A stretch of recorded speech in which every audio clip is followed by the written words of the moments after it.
ಎಲ್ರಿಗೂ ನಮಸ್ಕಾರ.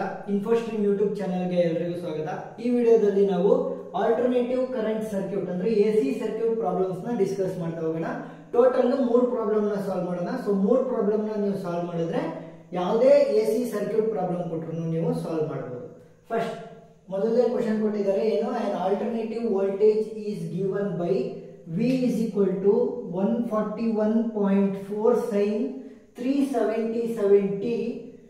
Find maximum value, frequency, time period. So ಫಾರ್ಮುಲಾಗಳನ್ನೆಲ್ಲ ಇಲ್ಲಿ ಬರೆದಿದ್ದೀನಿ. ಏನು V is equal to Vm sin 2 pi ft. So ಈ 2 pi f ಅಂದ್ರೇನು ಒಮೆಗಾ. ನೋಡಿ Vm is equal to sin omega t.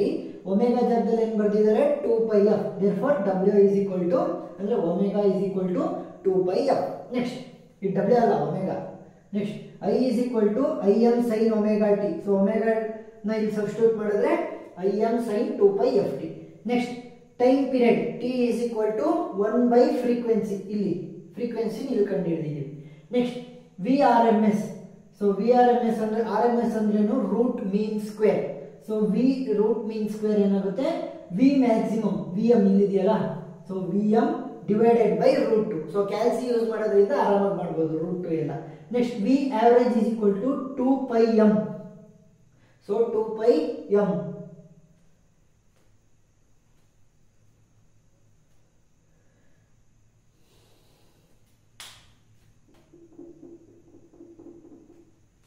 ಇದು 2 pi m ಅಂತ ಬಂದಿದೆ. ಈ 2 pi m ಅಂದ್ರೆ 2Vm.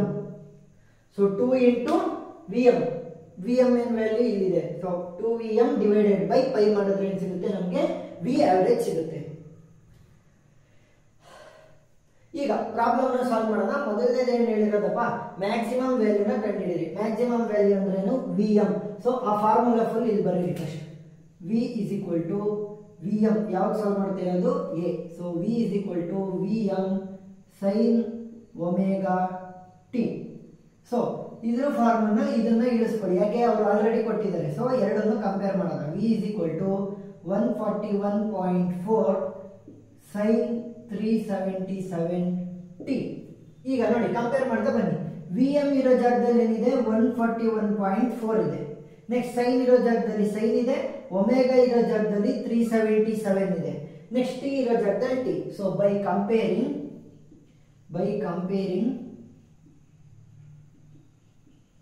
Value of V maximum. So value of V maximum is equal to 141.4. ಎಷ್ಟಾಯ್ತು 141.4. So volt ಅಲ್ವಾ, V ಅಂತ ಬರೀರಿ. ನೆಕ್ಸ್ಟ್ ಎರಡನೇದೇನು ಕ್ವಶನ್, ಫ್ರೀಕ್ವೆನ್ಸಿನ ಕಂಡುಹಿಡಬೇಕು. ಫ್ರೀಕ್ವೆನ್ಸಿ ಅಂದ್ರೇನು ಈ small F. So small F ನ ನಾನು ಟೈಮ್ ಪೀರಿಯಡ್ ಟಿ ಗೊತ್ತಿದ್ರೆ ನಾನು ಡೈರೆಕ್ಟ್ ಆಗಿ ಕಂಡುಹಿಡಿಬೋದಿತ್ತು. ಆದ್ರೆ ನನಗೆ ಟೈಮ್ ಪೀರಿಯಡ್ ಟಿ ನನಗೆ ಗೊತ್ತಿಲ್ಲ. ಸೊ ಏನ್ ಮಾಡ್ತೀನಿ ಅಂತಂದ್ರೆ ಟೈಮ್ ಪೀರಿಯಡ್ ಗೊತ್ತಿಲ್ಲ. ಸೊ ಇವಾಗ ಏನ್ ಮಾಡ್ತೀನಿ ಅಂತಂದ್ರೆ ನೋಡಿ ಕಂಪೇರ್ ಮಾಡಿ. ಸೊ ಇಲ್ಲೇನಿದೆ ಒಮೆಗಾ ಜಾಗದಲ್ಲಿ ಏನಿದೆಯಪ್ಪ 377. ಸೊ ಒಮೆಗಾ ಗೊತ್ತಾಯ್ತು. 2 ಪೈ ವ್ಯಾಲ್ಯೂ ಗೊತ್ತು, ಏನು 22/7. ನೆಕ್ಸ್ಟ್ ಎಫ್ ವ್ಯಾಲ್ಯೂ ಒಂದು ಗೊತ್ತಿಲ್ಲ, ಸ್ಮಾಲ್ ಎಫ್ ಅಂದ್ರೆ ಫ್ರೀಕ್ವೆನ್ಸಿ. ಸೊ ಆ ವ್ಯಾಲ್ಯೂ ಅದನ್ನ ಯೂಸ್ ಮಾಡೋಣ. W is equal to 2 pi f. So W value ಏನು 377. ಇಲ್ಲಿ compare ಮಾಡಿದ್ವಲ್ಲ 377 which is equal to 2 into 22/7 into f. ಈಗ f ವ್ಯಾಲ್ಯೂ ಬೇಕಲ್ವಾ, ಅದನ್ನ ಉಳಿಸ್ಕೊಂಡು ಇದನ್ನ ಈ 7 ನ ಈ ಕಡೆ ಮಲ್ಟಿಪ್ಲೈ ಆಗುತ್ತೆ. ಸೊ 377 into 7 ಡಿವೈಡೆಡ್ ಬೈ ಇವೆರಡು ಕೆಳಗಡೆ ಬಂದ್ರೆ 2 into 22 which is equal to frequency. So ಇದನ್ನ ಕ್ಯಾಲ್ಸಿಯಲ್ಲಿ ಸಾಲ್ವ್ ಮಾಡೋಣ. 377 into 7 2639 divided by 2 into 22 ಏನಾಯ್ತು 44 which is equal to 2639 divided by 44 ಏನು ಬರುತ್ತೆ 59.97. ಸೊ ಫ್ರೀಕ್ವೆನ್ಸಿ ವ್ಯಾಲ್ಯೂ ಏನು ಬಂತು 59.97 ಹರ್ಟ್ಸ್. ಸೊ ಫ್ರೀಕ್ವೆನ್ಸಿನ ಯಾವುದರಲ್ಲಿ ಡಿನೋಟ್ ಮಾಡ್ತೀವಿ ಹರ್ಟ್ಸ್. ಈಗ ಎ ಆಯ್ತು, ಬಿ ಆಯ್ತು. ನೆಕ್ಸ್ಟ್ ಮೂರನೇದು ಸಿ. ಟೈಮ್ ಪೀರಿಯಡ್ ಅಂದ್ರೇನು capital letter T. So T ಗೆ ಫಾರ್ಮುಲಾ ಇದೆ as 1/f which is equal to 1/f.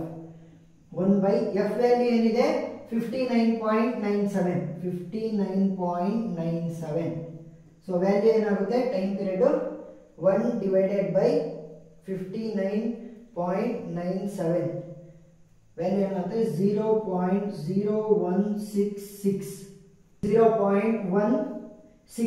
Seconds. So ಇವಾಗ ಫಸ್ಟ್ನೇ ಪ್ರಾಬ್ಲಮ್ ಆಯಿತು. ನೆಕ್ಸ್ಟ್ ಎರಡನೇ ಪ್ರಾಬ್ಲಮ್ನ ಸಾಲ್ವ್ ಮಾಡೋಣ.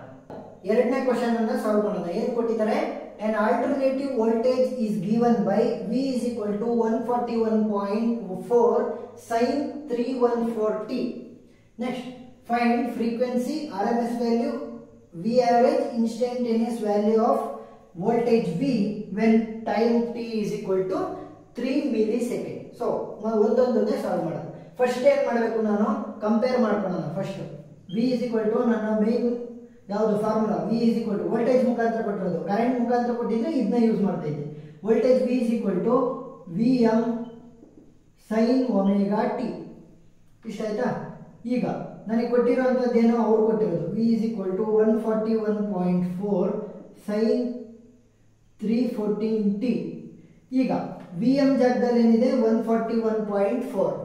ನೆಕ್ಸ್ಟ್ ಒಮೆಗಾ ಜಾಗದಲ್ಲಿ ಏನಿದೆ 314. ನಾನು ಯಾವುದನ್ನು ಕಂಡುಹಿಡಿಬೇಕಪ್ಪ? ಫಸ್ಟ್ ಫ್ರೀಕ್ವೆನ್ಸಿನ ಕಂಡುಹಿಡಿಬೇಕಲ್ವಾ? ಸೊ ಯಾವುದು? ಫ್ರೀಕ್ವೆನ್ಸಿ. ಸೊಲ್ಯೂಷನ್ ಫ್ರೀಕ್ವೆನ್ಸಿನ ಕಂಡುಹಿಡಿಬೇಕು. ಫ್ರೀಕ್ವೆನ್ಸಿ ಫಾರ್ಮುಲಾ ಏನು? T is equal to 1/f ಮಾಡ್ಬೋದು. ಆದರೆ ನನಗೆ ಟೈಮ್ ಪೀರಿಯಡ್ ಗೊತ್ತಿಲ್ಲ. ಸೊ ಇದು ಇನ್ಸ್ಟಂಟೇನಿಯಸ್ ಕಂಡುಹಿಡಿಯಕ್ಕೆ ಹೇಳಿರೋದು. ಈ ಟೈಮ್ ಪೀರಿಯಡ್ ಅಲ್ಲಿಗೆ ಹಾಕ್ಬೇಡಿ.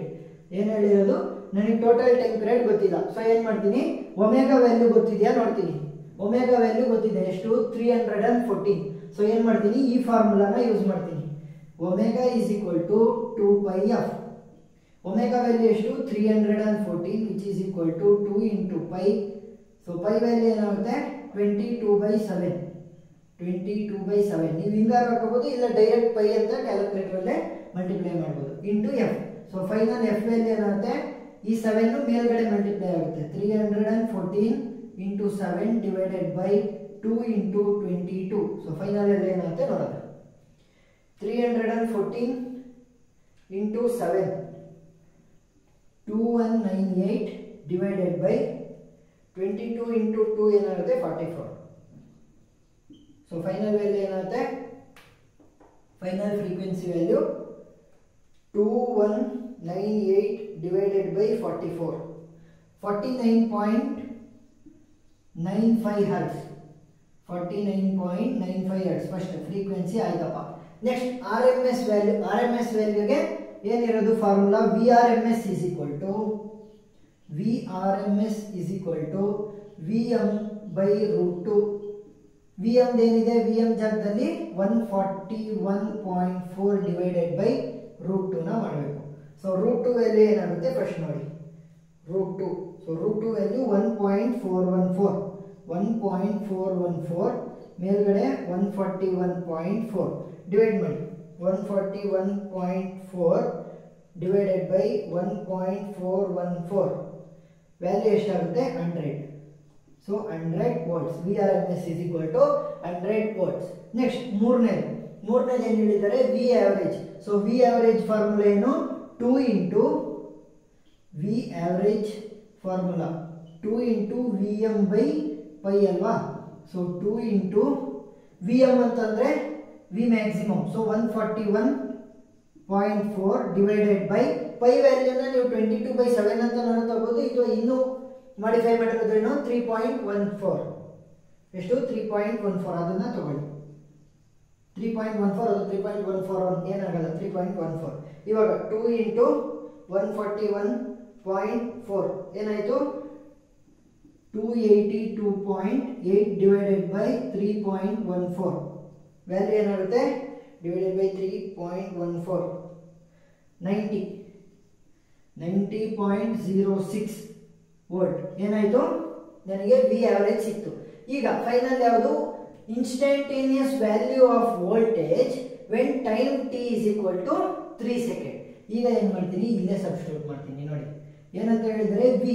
ಈ ವಿ ವ್ಯಾಲ್ಯೂನ ನಾನು ಕಂಡುಹಿಡಿಬೇಕು ಯಾವಾಗ ಈ ಟಿ ಸ್ಮಾಲ್ ಟಿ ಇದೆಯಲ್ಲ ಅದು 3 ಮಿಲಿ ಸೆಕೆಂಡ್ ಆದಾಗ. So 141.4 sine 314 into 3 milli second. So T ಅಲ್ವಾ? 3 ಮಿಲಿ ಸೆಕೆಂಡ್. ಮಿಲಿ ಅಂದರೆ ಎಷ್ಟು? 3 ಇಂಟು 10⁻³ ಮಿಲಿ ಅಂದರೆ 3 × 10⁻³ ಸೊ ಇದೇನಾಗಿರುತ್ತೆ ಅಂತಂದರೆ ರೇಡಿಯನ್ಸ್ ಅಲ್ಲಿ ಇರುತ್ತೆ.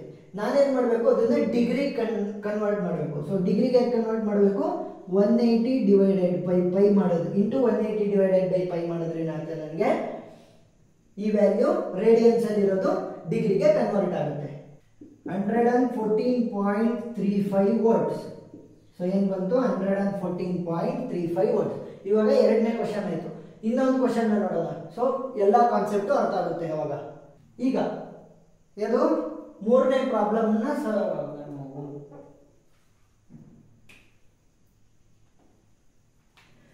ಈಗ ಮೂರನೇ ಪ್ರಾಬ್ಲಮ್ನ ಸಾಲ್ವ್ ಮಾಡೋಣ. An alternative voltage is given by V of t is equal to 141.4 sin 377t. So ಇದನ್ನ ಫಸ್ಟ್ ಕಂಪೇರ್ ಮಾಡ್ಕೊಳ್ಳೋಣ. V of t which is equal to 141.4 sin 377t into V. So ಇದು ಅವ್ರು ಕೊಟ್ಟಿರೋದಲ್ವಾ. ನಮ್ಮ ಫಾರ್ಮುಲಾ ಏನಪ್ಪಾ V is equal to Vm sin omega t. So 141.4 ಯಾವ ಜಾಗದಲ್ಲಿದೆ Vm ಜಾಗದಲ್ಲಿದೆ, 377 ಯಾವ ಜಾಗದಲ್ಲಿದೆ omega T ಅಂದ್ರೆ T. ಇಷ್ಟೇ. ಈಗ ಫಸ್ಟ್ ಏನ್ ಕೇಳಿದ್ದಾರೆ instantaneous value at time t is equal to 3 millisecond. ಹಿಂದಿನ ಪ್ರಾಬ್ಲಮ್ ಅಲ್ಲಿ ಮಾಡಿದ್ವಲ್ಲ ಅದೇ ರೀತಿ ಏನು ಇನ್ಸ್ಟಂಟೇನಿಯಸ್ ವ್ಯಾಲ್ಯೂ ಈ ವ್ಯಾಲ್ಯೂನ ಕಂಡುಹಿಡಿಯೋದಕ್ಕೆ ಹೇಳಿದ್ದಾರೆ. So V is equal to Vm sin omega t ನಮ್ಮ ಫಾರ್ಮುಲಾ. Vm ವ್ಯಾಲ್ಯೂ ಏನಿದೆ 141.4. Next sine omega value 377. Next time ಎಷ್ಟು ಕೊಟ್ಟಿರೋದು 3 ಮಿಲಿಸೆಕೆಂಡ್ ಇಂಟು 3 ಮಿಲಿಸೆಕೆಂಡ್ ಅಂದರೆ 10⁻³ ಇಂಟು ಕೊಟ್ಟು ಇದೇನಾಗಿರುತ್ತೆ ರೇಡಿಯನ್ಸ್ ಅಲ್ಲಿ ಇರುತ್ತೆ. ನಾನು ಯಾವ್ದಕ್ಕೆ ಕನ್ವರ್ಟ್ ಮಾಡಬೇಕು ಡಿಗ್ರಿ ಕನ್ವರ್ಟ್ ಮಾಡಬೇಕು. ಸೊ ಡಿಗ್ರಿಗೆ ಅಂದರೆ 180/π ಇಂಟು ಸೊ ಇದಷ್ಟಕ್ಕೂ ಇಂಟು ವಿ ವೋಲ್ಟೇಜ್. ಸೊ ನಮಗೆ ವಿ ಅಂದ್ರೇನು ವೋಲ್ಟೇಜ್ ಫೈನಲ್ ಅದನ್ನ ಯಾವುದರಲ್ಲಿ ವೋಲ್ಟೇಜಲ್ಲ ರೆಪ್ರೆಸೆಂಟ್ ಮಾಡೋದು ಅದಕ್ಕೆ ಕೊಟ್ಟಿದ್ದಾರೆ ಅದನ್ನ. ನೆಕ್ಸ್ಟ್ ಇವಾಗ ಇದಷ್ಟು ಸಾಲ್ವ್ ಮಾಡಿದ್ರೆ ಏನು ಬರುತ್ತೆ ವ್ಯಾಲ್ಯೂ 127.9 ವೋಲ್ಟ್. ಸೊ 3 ಮಿಲಿಸೆಕೆಂಡ್ಸ್ ಅಲ್ಲಿ ಇನ್ಸ್ಟಂಟೇನಿಯಸ್ ವ್ಯಾಲ್ಯೂ ಏನಾಯಿತು 3 ಮಿಲಿಸೆಕೆಂಡ್ಸ್ ಅಲ್ಲಿ 127.9 ವೋಲ್ಟ್. ನೆಕ್ಸ್ಟ್ ಎರಡನೇ ಕ್ವಶನ್ ಏನು ಕೇಳಿದರೆ time taken for voltage V ಈ voltage V to reach 70.7. So 70.7 which is equal to ಈ ವ್ಯಾಲ್ಯೂ 70.7 ಅಂತ ಕೊಟ್ಟಿದ್ದಾರೆ. ವಿ ಎಂ ವ್ಯಾಲ್ಯೂ ನಮಗೆ ಗೊತ್ತಿದೆ ಎಷ್ಟು 141.4 ಸೈನ್ 377. ಟಿ ವ್ಯಾಲ್ಯೂ ಕೇಳಿದ್ದಾರೆ ಅವರು time taken. So T value ಬೇಕು ನನಗೆ ಟಿ ಇಂಟು ವಿ ಅಲ್ವಾ. ಸೊ ಈ ವೋಲ್ಟೇಜ್ನ ತೆಗೆದು ಬಿಸಾಕಿ ಇದಕ್ಕೆ ಏನು ಬೇಕಾಗಿಲ್ಲ. So in sine 377t. ಈಗ ಟಿ ವ್ಯಾಲ್ಯೂ ಬೇಕಲ್ವಾ ಟಿ ಬಿಟ್ಟು ಇನ್ನು ಉಳಿದಿದ್ನೆಲ್ಲ ಈ ಕಡೆ ತಗೊಂಡ್ಬನ್ನಿ. ಸೊ ಅದರ ಜೊತೆ ಏನು ಮಾಡಬೇಕು ಅಂತಂದರೆ ರೇಡಿಯನ್ ಅಂದಿರೋದು ಡಿಗ್ರಿ ಕನ್ವರ್ಟ್ ಮಾಡಬೇಕು. So into 180/π. ಈಗ ನಮಗೆ ಬೇಕಾಗಿರುವಂಥ ವ್ಯಾಲ್ಯೂ ಯಾವುದು ಟಿ ಟೈಮ್ ಪೀರಿಯಡ್. ಸೊ ಅದನ್ನು ಬಿಟ್ಟು ಇನ್ನು ಉಳಿದಿದ್ನೆಲ್ಲ ಒಂದು ಕಡೆ ತಗೊಂಡ್ಬನ್ನಿ. ಸೊ 70.7 ಈ ಪೈ ಈ ಕಡೆ ಬಂದರೆ ಏನಾಗುತ್ತೆ π/180.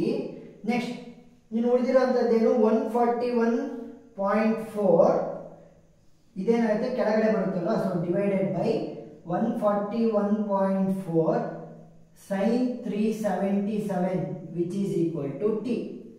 ಸೊ ಇದನ್ನ ಕ್ಯಾಲ್ಕುಲೇಟರ್ ಅಲ್ಲಿ ಈಸಿಯಾಗಿ ಸಾಲ್ವ್ ಮಾಡ್ಬೋದು. ಸೊ ಪೈ ವ್ಯಾಲ್ಯೂ ಏನಿದೆ ಅದನ್ನ ಹಾಕ್ಬಿಟ್ಟು ಇದನ್ನ ಡಿವೈಡ್ ಮಾಡಿ ಇವೆರಡನ್ನು ಮಲ್ಟಿಪ್ಲೈ ಮಾಡಿ ನೆಕ್ಸ್ಟ್ sin 377 ಅಂತ ಹೊಡೆದು ಇದನ್ನ ಮಲ್ಟಿಪ್ಲೈ ಮಾಡಿದ್ರೆ ಏನು ವ್ಯಾಲ್ಯೂ ಬರುತ್ತೆ ಅದನ್ನ ಡಿವೈಡ್ ಮಾಡಿದ್ರೆ ಏನು ಬರುತ್ತೆ ನಮಗೆ. So T value is equal to 1.38 millisecond. ನೋಡಿ ಮಿಲಿಸೆಕೆಂಡ್ ಆಗಿದ್ದಕ್ಕೆ ಅಲ್ವಾ ಇಲ್ಲಿ ಇಂಟು 10⁻³ ಮಾಡಿದ್ದು. ಇಲ್ಲಿ ಮಿಲಿಸೆಕೆಂಡ್ ಆಗಿ ಇಡಿ. ಏನಾದರೂ ಮಿಲಿಸೆಕೆಂಡ್ ಆಗಿ ಇಡಬಾರ್ದು ಅಂತಂದ್ರೆ ಇಂಟು 10⁻³ ಮಾಡಿದ್ರೆ ನಿಮಗೆ ಸೆಕೆಂಡ್ಸ್ ಅಲ್ಲಿ ಬರುತ್ತೆ. ಸೊ AC ಸರ್ಕ್ಯೂಟ್ ಪ್ರಾಬ್ಲಮ್ಸ್ ನಿಮಗೆ ಅರ್ಥ ಆಗಿದೆ ಅಂತ ಅನ್ಕೊಳ್ತೀನಿ. ಏನಾದ್ರೂ ಡೌಟ್ ಇದ್ರೆ ಕಮೆಂಟ್ ಸೆಕ್ಷನ್ ಅಲ್ಲಿ ತಿಳಿಸಿ. Thank you. Please like and subscribe.